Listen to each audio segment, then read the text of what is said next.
Alors, bonjour. Aujourd'hui, un petit tuto sur les tirés, les bends. On peut faire des jeux de mots tout pourris sur je bend. Oh, je bend. Et les vibratos, qui sont assez différents, où là, on remet de l'énergie dans une note, on la change pas vraiment. En tout cas, pas distinctement. On passe pas de demi-ton ou d'un ton à lever. Donc là, ce qu'on va essayer de faire, c'est l'espèce de solo qu'il y a dans I Love Rock'n'Roll. Euh, Ça part d'un glissé.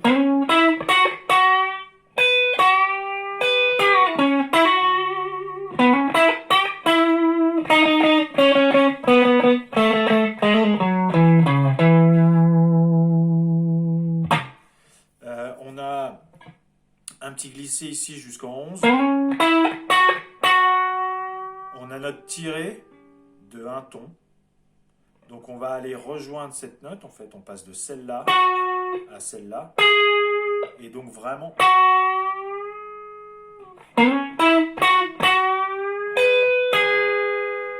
le gros truc, c'est de garder la note tirée et de faire ici en 12e case le Si.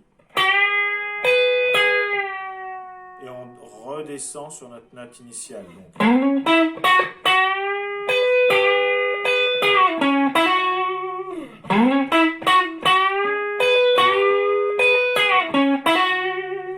Donc déjà là, on sent qu'il faut un petit peu de poigne. J'ai une guitare avec des cordes finalement assez molles parce que c'est du 9,46.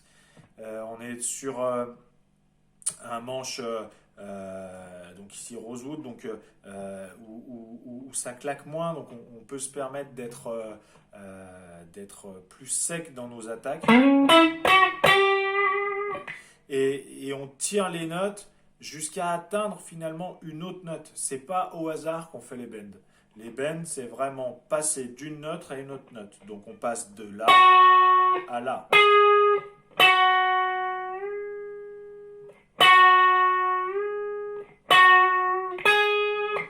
Elle est ici et là.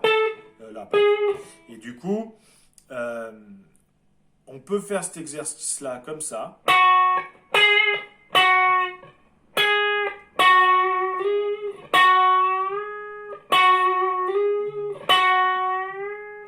Et il y a une question aussi de timing, c'est-à-dire qu'il y a une question aussi de temps pour atteindre la note. C'est hyper important. Si vous voulez avoir un résultat qui est le plus optimal possible, faut penser que c'est une mélodie qui est faite.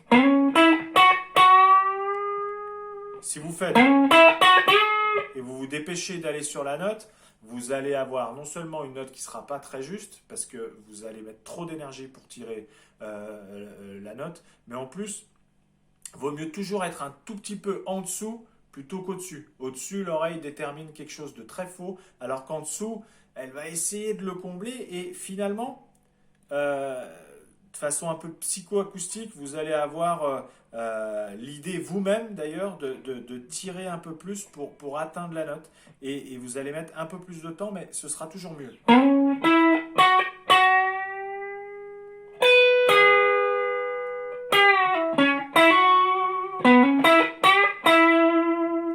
Donc là, deuxième technique, c'est le vibrato.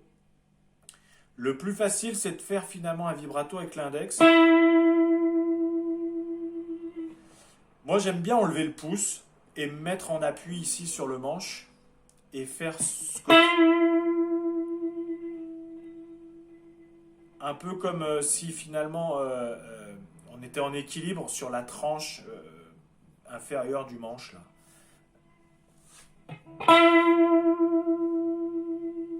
Et en fait, le but, c'est de redonner de l'énergie à la corde.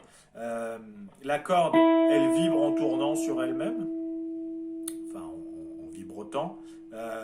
Au final, quand vous remettez de l'énergie, vous refaites vibrer la corde et finalement, vous redonnez comme ça de la tension et du balancement dans la corde, ce qui fait que la note est prolongée, on donne un peu de sustain. C'est très important de maîtriser cet effet de jeu parce que c'est quelque chose qui va nous permettre, lors des notes qui sont assez longues, de pouvoir ne pas avoir des notes qui s'éteignent comme ça.